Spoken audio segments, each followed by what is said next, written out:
One जय हिंद साथी, नमस्कार। 19 फरवरी 2025 की सुबह की राम राम, राधे राधे, जय श्री महाकाल। महाकुंभ में पहुंचे कि नहीं क्या मालूम, लेकिन महाकुंभ नहीं पहुंच पाओ तो वहीं से दर्शन कर लेना। हम आपको रोज की अपडेट देते रहेंगे। महिला, किसान, बेरोजगार, व्यापारियों के लिए 10 फटाफट खबरों में सबसे बड़ी बात है कि आपके सपनों का आशियाना अगर आप बनाना चाहते हैं तो सरकार आपकी मदद कर रही है। इसके लिए इंदिरम्मा आवास योजना के लाभार्थियों के लिए मुफ्त रेत की आपूर्ति की जाएगी। अब ये खबर आपको मैं इसलिए बता रहा हूं कि तेलंगाना में कोई भी घर आप बनाएं तो मुफ्त में रेत मिलेगी आपको, यानी कि रेत का जो खर्चा है वो सरकार उठाएगी, बाकी खर्चा आपको करना पड़ेगा। हालांकि एक तरफ अगर हम देखें कि ये योजना कई लोगों को पसंद इसलिए आ रही है क्योंकि रेत की सबसे ज़्यादा डिमांड आपके घर में लगने की होती है, बाकी सब बिल्कुल बाकी 50-50 का चांसेस हो जाता है, तो काम वहाँ पर आसान हो जाता है। तो सपनों घर बनाने के लिए इंदिरम्मा योजना शुरू की गई है। आप नेता, जी हाँ, आप नेता सत्येंद्र जैन पर मनी लॉन्ड्रिंग का केस लगने वाला है। जैसा कि पता था आपको कि जैसे ही दिल्ली में आम आदमी पार्टी सरकार जाएगी, बीजेपी सरकार आएगी, तो जितने भी भ्रष्टाचारी लोग हैं उन पर नकेल कसी जाएगी। अब ईडी सीबीआई को खुली छूट मिल गई है। राष्ट्रपति द्रौपदी मुर्मू ने भी मनी लॉन्ड्रिंग का केस चलाने की अनुमति दे दी है। ये सब आप देख सकते हैं, यहाँ पर राष्ट्रपति गृह मंत्रालय को परमिशन मिल चुकी है। अब यार कुल मिला के ऐसा है कि अब तक जब सरकार थी तब आप नहीं बच पाए, तो अब तो सरकार नहीं है, तब क्या होगा। ये आपका कमेंट भी चाहिए कि दिल्ली में हो रहा है, सही हो रहा है, कमेंट बॉक्स में जरूर बताएं। सोना 30-40 रुपये बढ़कर 85,600 समथिंग पहुंच गया है, यानी कि अभी सोने के भाव में 1-2 दिन में लगभग वही देख रेख चल रही है। लेकिन अभी भी सोना गिरने की उम्मीद बताई जा रही है क्योंकि मोदी, ट्रंप और टेस्ला तीनों मिलकर भारत में एक नया निवेश करने जा रहे हैं। टेस्ला की कार बहुत जल्द आपको, अमेरिकन कार जिस पर पहले 110% टैक्स लगता था, अब 70% टैक्स के साथ आपके यहाँ पर मौजूद होगी। मोदी और ट्रंप की दोस्ती पहले से थी, अब एलन मस्क से भी इन्होंने दोस्ती कर ली है। तो टेस्ला कार बहुत जल्दी हमारे यहाँ पर आएगी। और तो सोने का भाव जो है ये वापस से ज़मीन पर आने की संभावना है, जो आसमान छू रहा है। लेकिन कुल मिला के 1 साल बाद ये 1 लाख रुपए तोला होगा, ये भविष्यवाणी तय है। ममता बोली महाकुंभ मृत्यु कुंभ में बदल गया है। भगदड़ की घटनाओं पर चिंता जताई, कहा गरीब तरस रहे हैं और वीआईपी मजे ले रहे हैं। अब जो ये बातें हैं ममता बनर्जी की, देखिए कुछ लोग ऐसे होते हैं कि केवल गलतियां दिखती हैं, उपलब्धि नहीं दिखती है। ऐसे नेताओं में ममता बनर्जी, अखिलेश यादव, राहुल गांधी, मतलब कुछ अच्छा हुआ तो वो बनने की जरूरत नहीं पड़ेगी। बस केवल और केवल ये बताना कि ये हो गया। भगदड़ तो आज नहीं, पिछले कई महाकुंभों में मची है, लेकिन क्या इस महाकुंभ पर राजनीति करना, भगदड़ के वजह से एक बड़े अच्छे खासे महाकुंभ इवेंट को मृत्यु कुंभ बोल देना कहाँ तक जायज़ है। बस इनको तो इफ्तार पार्टी, ईद मिलादुन्नबी, उनके चांद नज़र आते हैं, वो अच्छे लगते हैं इनको, लेकिन कहीं पर अगर सदानंद का सूरज चमक जाए तो इनकी आंखों में जलन होने लगती है। वही यहाँ पर नज़र आ रहा है। आपके क्या विचार है कमेंट बॉक्स में जरूर बताएं। अश्लील कमेंट, यूट्यूबर अलविदिया को सुप्रीम कोर्ट से फटकार, कहा इनके दिमाग में गंदगी, केंद्र से कहा एक्शन लीजिए वरना हम चुप नहीं बैठेंगे। हालांकि भी केंद्र पर बात ढोल दी है, बट फटकारने से क्या होता है। ऐसे लोग ना फटकारने सुधरते नहीं है, ये वैसे मजे लेते रहते हैं। हाँ, हमारा क्या बिगाड़ लोगे, हमारा क्या हो जाएगा। यार इस प्रकार के गंदे कमेंट करने वाले लोगों को कम से कम सजा तो हो, और इनके कंटेंट को रिमूव तो किया जाए, हटाया जाए, ऐसे लोगों को बहिष्कार किया जाए। समाज में ऐसे लोगों का एक जुलूस निकालना चाहिए मेरे हिसाब से। तो आप बताइए, जूतों की माला पहनाओ, काले पोतो, जो भी करो, लेकिन हाँ इनको सज़ा मिलनी चाहिए। मेरी तरफ से तो भैया यही कमेंट है। बल्कि आप लोग क्या चाहते हैं कि रणवीर अहलावदिया पर क्या होना चाहिए एक्शन, कमेंट बॉक्स में जरूर बताएं। मजमा लगाकर भागवत रामायण का मजाक उड़ाते हैं धीरेन्द्र शास्त्री। पूर्व मुख्यमंत्री मुकेश नायक बोले बागेश्वर धाम को वैदिक ज्ञान नहीं, ऐसे लोग उचक्का कहलाते हैं। ये वही मुकेश नायक हैं जो कभी राजनीति में विधायक हुआ करते थे, दमोह से 50 बार हार चुके हैं। फिर भी मैं क्या बोल रहा हूँ, अभी भी कांग्रेस, समाजवादी पार्टी, AIAMI और ये कुछ पार्टियाँ ऐसी हैं जो अपनी लुटिया खुद ही डिबोती हैं। भाई मत बोलो बागेश्वर धाम के बारे में उल्टा सीधा मत बोलो, अच्छा मत बोलो तो खराब तो मत बोलो। बट ये देखो, चोर, उचक्का, रामायण का मजाक उड़ाना, मजमा लगाना, ये सारी बातें ये मुकेश नायक जी, जिनको खुद अपनी राजनीति का ज्ञान तक नहीं है। मुकेश नायक वो ऐसे समय में एक मुख्यमंत्री बन जाते जब अनपढ़ लोग रहा करते थे। जब से पढ़े लिखे लोग आए हैं, ऐसे लोगों की राजनीति पानी में बह चुकी है। ये थी आज की खबरें। टेलीग्राम ग्रुप्स पे पेपर खरीदना पड़ सकता है भारी, साइबर क्राइम के जरिए चेतावनी, कहा परीक्षा के समय साइबर फ्रॉड सक्रिय होंगे। ऐसी भविष्यवाणियां खूब देख ली। तुम लोग बस यही बोल सकते हो कि ये भारी पड़ेगा, वो भारी पड़ेगा। हो रहे हैं पेपर लीक, उनका कुछ नहीं हो रहा। जो कर रहे हैं पेपर लीक, उनका कुछ भी नहीं हो रहा है। आप बस ये जानकारियाँ देते रहो जिससे लोगों को लगे कि सिक्योरिटी बहुत है। ये चेकिंग करके ऐसे भेजते हैं परीक्षा हॉल में, जैसे पता नहीं कोई बम लेके तो नहीं जा रहा। मतलब परीक्षा हॉल में चेकिंग तो अच्छे से करवाते हैं। और ये जो क्राइम ब्रांच वाले हो, कहीं के भी लोग हों, ये पुलिस वाले हों, ये बोलते हैं कि ऐसा हो जाएगा वैसा हो जाएगा। भैया जो पेपर लीक करके बड़े बड़े टॉपर बन रहे हैं उन पे जांच तक नहीं हो पाती, उनको जांच के नाम पर लीपापोती की जाती है। और हमें मतलब ये क्या बोल के जो परीक्षार्थियों को बस चेतावनी देते रहो तुम्हारा काम क्या है और क्या, कुछ कर तो सकते नहीं है वैसे भी। चलिए कोई बात नहीं, फटाफट खबरों में अब देखते हैं वीडियोस की बारी। जी हाँ, वीडियो में वायरल वीडियो में सबसे पहले वीडियो है हमारे मुख्यमंत्री मोहन यादव का। हमारी सरकार ने निर्णय लिया कि सभी नगरीय निकायों में गीता भवन बनाए जाएंगे। वाह क्या बात है।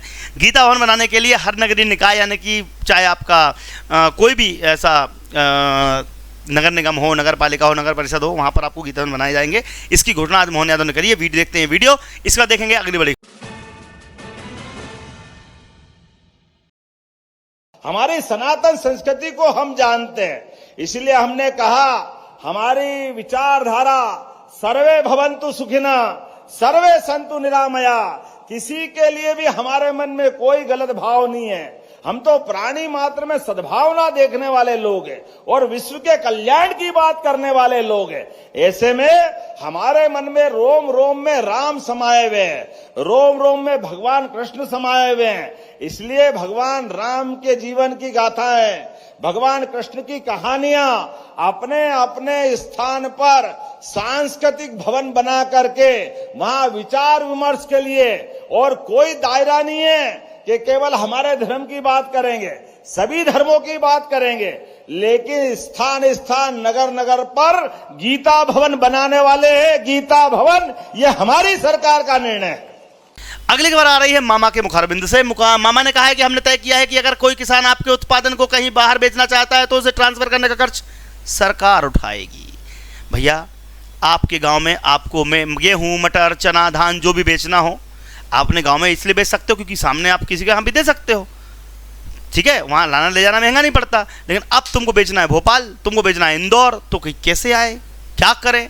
तो मामा ने कहा कि भैया कोई बात चिंता की बात नहीं है, अगर तुम्हें अपना सामान बेचना है ना, मूल्य की राशि वहीं मिल जाएगी, लेकिन ट्रांसपोर्टेशन खर्चा सरकार उठाएगी, जो सबसे भारी पड़ता था किसानों को। तो किसानों के लिए भारी भारी शुभकामनाएं, बहुत बहुत बधाइयाँ। क्या बात है, मामा ने तो दिल खुश कर दिया भैया किसानों का।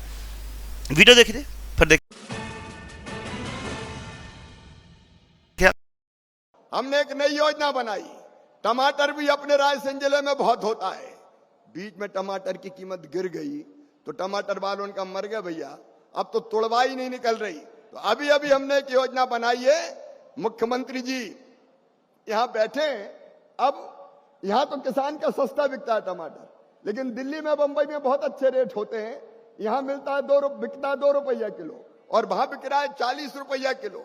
और इसलिए अकेला टमाटर बेचने किसान नहीं ले जा सकता दिल्ली या बंबई, क्योंकि ट्रांसपोर्टेशन का खर्चा लगता है।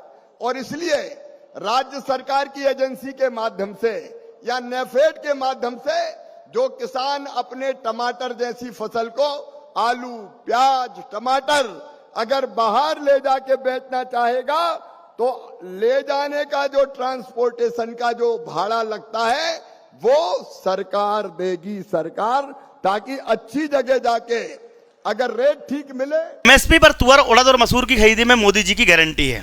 मतलब अरे मामा, अब मोदी जी को छोड़ो, मोदी जी अब बस अगली बार प्रधानमंत्री कोई और बनने वाला है। मैं तो बोलता हूँ प्रधानमंत्री बनाने के लिए मामा का चेहरा बहुत अच्छा लग रहा है। क्या बोलते हो, प्रधानमंत्री दिखते हैं, भारत के प्रधानमंत्री बन सकते हैं, क्या बोलते हो? तो अगर बन सकते हैं तो बस ये असल लगाइए, एमएसपी पर तुअरदार, उड़ददार, मसूर की दाल खरीदी जाएगी। एमएसपी लागू करने वाला पहला प्रदेश मध्य प्रदेश बना था। लेकिन अब मामा के मुंह से सुनिए कि एमएसपी और उन्होंने क्या कहा, किसानों को फिर दोबारा खुश कर दिया। ये देखने के बाद वीडियो देखेंगे अगली बड़ी खबर।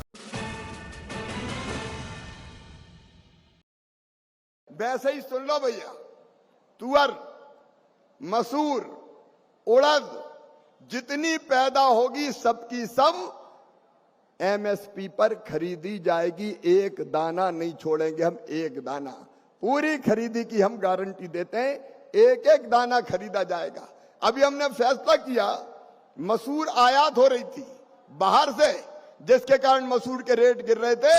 अब हमने तय किया कि मसूर बाहर से आएगी तो उस पर हम इंपोर्ट ड्यूटी लगाएंगे ताकि बाहर से ज्यादा ना आ पाए और हमारे किसान की मसूर सस्ती ना हो पाए, चना सस्ता ना हो पाए, उसको ठीक दाम मिल जाए। तो ऐसे जितने भी उपाय हो सकते हैं किसानों के कल्याण के लिए, वो भी भारत सरकार मोदी जी के नेतृत्व में कर रही है। किसानों की भलाई और कल्याण में हम कोई कसर नहीं छोड़ेंगे। अगली खबर आ रही है योगी आदित्यनाथ, फायर ब्रांड हिंदू नेता।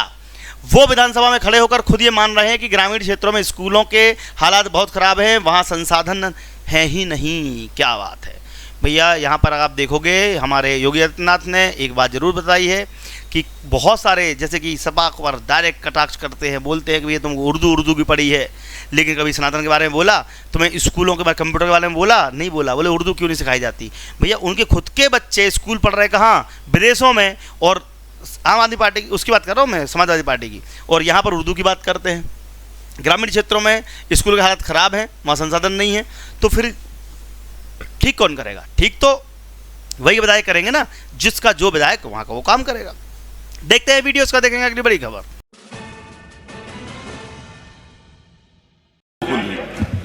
अध्यक्ष जी, उत्तर प्रदेश के विभिन्न बोलियों को, भोजपुरी, अवधी, ब्रज और बुंदेलखंडी को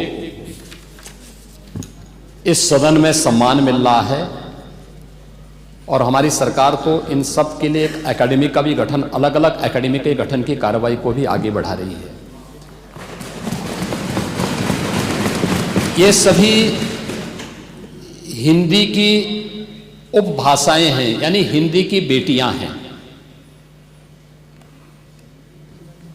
भाषा की समृद्धि के आधार हैं और हमें इसका स्वागत करना चाहिए। ये सदन साहित्यिक, केवल विशुद्ध साहित्यिक और व्याकरण से के विद्वानों की नहीं है, आम जन का प्रतिनिधित्व करने वाले माननीय सदस्य समाज के विभिन्न तबके से आए हैं। अंतिम पायदान पर बैठे हुए व्यक्ति की आवाज को भी इस सदन में मुखरता मिले, इसके लिए अगर किसी को हिंदी में वह धारा प्रवाह नहीं बोल सकता तो उसको भोजपुरी में भी अपनी बात को रखने का अधिकार मिलना चाहिए, अवधी में, ब्रज में या बुंदेलखंडी में उसको रखने का अधिकार मिलना चाहिए। ये कौन सी बात हो गई कि भोजपुरी में ना बोले, अवधी में ना बोले, इसका विरोध अंग्रेजी का, बुंदेलखंडी में ना बोले और उर्दू की आप वकालत कर रहे हैं। ये बड़ी विचित्र बात है। आप मुझे बताइए, मैं इसीलिए कहता हूं कि आप समाजवादियों का चरित्र ही इतना दोहरा हो चुका है, इतना दोहरा हो चुका है कि अपने बच्चों को भेजेंगे इंग्लिश पब्लिक स्कूल में और दूसरों के बच्चों को बोलेंगे कि एक गांव के उस विद्यालय में पढ़े जहां संसाधन भी नहीं है। ये दोहरा आचरण और जाकी रही भावना जैसी प्रभु मोररी देखी तिन तैसी, यह तो आचरण आप लोगों का है। इसीलिए आपने कल भी भोजपुरी का विरोध किया, अवधी का विरोध किया, बुंदेलखंडी का विरोध किया और आप लोग अपने दैनिक जागरण में, दैनिक जीवन में इस प्रकार के आचरण के आदी हो चुके हैं। और इसलिए अध्यक्ष जी, इसका अभिनंदन हम लोग करते हैं और इन बोलियों को सम्मान मिलना चाहिए। इनके संरक्षण के लिए ही हमारी सरकार भोजपुरी एकेडमी का गठन कर रही है, अवधी एकेडमी का गठन कर रही है संत तुलसीदास जी के नाम पर। इसी के आधार पर ब्रज भाषा इतनी समृद्ध भाषा है। सूरदास जी ने अपनी भाजपा सरकार सिर्फ ब्रांडिंग तक ही सीमित है, ना गरीब की चिंता है, ना युवाओं के भविष्य की चिंता है। इनका एकमात्र उद्देश्य राजनीति को बढ़ावा देना। उमंग सिंघार, नेता प्रतिपक्ष। मैंने क्या कहा था, कांग्रेसियों को कुछ नहीं दिखता अच्छा, सब दिखता है खराब। लगता है काला चश्मा लगा के देखते हैं, बोलते हैं ये चीज़ तो काली है। भैया काले चश्मे वाले को भी इतना अच्छा साफ दिखता है। इन्होंने फिर बोला कि ब्रांडिंग कर रही है। देखो इनके यहाँ पर भी अगर कुछ होता है तो क्या ये होर्डिंग नहीं लगाते, हमने ये उद्घाटन कर दिया, हमने वो उद्घाटन कर दिया, हमने, अरे सबसे बड़ी ब्रांडिंग तो तुम्हारी इंदिरा गांधी और राजीव गांधी थे। कॉलेज का नाम राजीव गांधी, योजना का नाम इंदिरा गांधी आवास योजना, इंदिरा गांधी ग्राम सड़क योजना, इंदिरा गांधी ये, इंदिरा गांधी वो, राजीव गांधी ये, राजीव गांधी वो। अरे हर योजना में राजीव गांधी इंदिरा गांधी उछेड़ते थे तुम, और आज बोलो ब्रांडिंग भाजपा कर रही है। भाजपा पे कहता कौन सी योजना में मोदी का नाम है, प्रधानमंत्री का नाम है, प्रधानमंत्री योजना, प्रधानमंत्री कृषि कल्याण योजना, प्रधानमंत्री किसान सम्मान योजना, प्रधानमंत्री ग्राम सड़क योजना, प्रधानमंत्री आवास योजना, हर जगह प्रधानमंत्री लिखा हुआ है। वहाँ पर तो नाम हटा दिया मोदी ने, लेकिन यहाँ पर ब्रांडिंग की बात कौन कर रहा है? वही जो इंदिरा गांधी करते थे। देखते हैं ये वीडियो, उसका देखेंगे अगली बड़ी खबर। बुंदेलखंड का दौरा किया, 5-7 जिलों में गया। जिस प्रकार से वहाँ पे स्थिति गरीबों की, किसानों की, युवाओं की, दलित की, आदिवासियों की स्थिति बड़ी खराब है। मैं कह सकता हूँ जवाबदारी के साथ कि 2 वक्त का उनको अनाज नसीब नहीं हो रहा। मैंने एक बुजुर्ग महिला को भी गोद लिया, विकलांग महिला को, जिसका नाम कलावती है। सरकार से मैं यही कहना चाहता हूँ आपके माध्यम से कि जो गरीब है, जो जिनके परिवार में अकेले परित्यक्ता है, बुजुर्ग है, उनके लिए सरकार 300-400 रुपये से क्या उनका घर चल सकता है? क्या उनको घर बनाना नहीं के लिए आप झोपड़ी नहीं ले सकते, कुटी नहीं ले सकते? सरकार उनके अनाज की व्यवस्था नहीं कर सकती। तो उनकी सरकार हर मोर्चे पर विफल है। लेकिन यहाँ पर ग्लोबल इन्वेस्टर मीट की बात करती है और आम व्यक्ति को सामान्य सुविधा जो उसके मौलिक अधिकार है वो देने से दूर है। तो सरकार सिर्फ ब्रांडिंग की सरकार है। करोड़ों अरबों रुपये आप कार्यक्रमों में खर्च कर रहे हो, लेकिन एक आम व्यक्ति बीजेपी का चुनाव लड़ने का तरीका बड़ा अलग है। वह दबाव बनाते हैं, बेईमानी की सीमाएं भी लांघ जाते हैं। और ये व्यक्ति जिसके खुद के कई विधायक घोटाले में, दलाली में, वो पता नहीं काय में फंसे हुए हैं, वो आज ज्ञान दे रहे हैं, सबक दे रहे हैं। और सबसे बड़ा तो तेजस्वी यादव, मतलब उसको समझ नहीं पड़ रही कि लालू प्रसाद यादव जेल काट रहा है और वो बात कर रहे हैं काहे कि भैया हम तो सब पाई वसूल करेंगे। किसकी पाई वसूल करोगे? खुद के दद्दा की कर लो भैया, उनने ही सबसे ज़्यादा घोटाला करा है। उसके बाद आप बात करना। देखते हैं वीडियो, इस बार देखेंगे अगली बड़ी खबर। बीजेपी का चुनाव लड़ने का तरीका बड़ा अलग है। वो दबाव बनाते हैं अधिकारियों से, प्रेस से, बेईमानी की सब सीमाएं लांघ जाते हैं। आप कई पड़ोस के जिले में जब बाई इलेक्शन हुआ था तो आपने देखा था कि मतदाता को बाहर नहीं निकलने दिया, मतदाताओं को उन्होंने रोक लिया और प्राइवेट ड्रेस में पुलिस से वोट डलवा दिया। सुनने में ये आ रहा है कि पुलिस के लोग भी ईवीएम की मशीन बटन दबा रहे थे। प्रिसाइडिंग ऑफिसर कौन होगा वो तय किया था उन्होंने, बीएलओ कौन होगा तय किया था, एसओ कौन होगा तय किया था। बीजेपी ने ये भी तय किया था कि प्राइवेट ड्रेस में कितने इंस्पेक्टर रहेंगे। तो जब इलेक्शन कमीशन को हम लोग शिकायत करते रहे, इलेक्शन कमीशन ने भी नहीं सुना। और आपने वो देखा होगा माँ बेटी किस तरीके से, अब महिलाएं जो पुलिस की रिवॉल्वर से नहीं डरी, वो इसी तरह उन्होंने अन्य चुनाव में किया। पहले तो 10वें के साथ चुनाव नहीं होने दिया, अकेला चुनाव कराया, फिर यही सेटिंग की उन्होंने, और सेटिंग के बाद चुनाव जो कराया उसमें इतनी बेईमानी की जिसकी आप कल्पना नहीं कर सकते। इसीलिए मैंने कहा एक विधानसभा में तो ये 420 ही कर सकते हैं, लेकिन जब 403 विधानसभा में चुनाव होगा तो भारतीय जनता पार्टी की 420 ही नहीं चलेगी। अगर आप घर में कोई महिला पढ़ाई कर रही है, कोई बच्चे पढ़ाई कर रहे हैं, सरकारी नौकरी तैयारी कर रहे हैं, तो सभी की किताबें, कोर्स सब कुछ मिलेगा दीप्ति सिंह एकेडमी की एप्लीकेशन पर। तो आज ही हमारी एप्लीकेशन डाउनलोड कीजिए, अपने बच्चे को पढ़ाइए सुरक्षित भविष्य के साथ। हमारी टीम आपको बेहतरीन कंटेंट देगी। जय हिंद, जय भारत, आपका दिन शुभ रहे। धन्यवाद।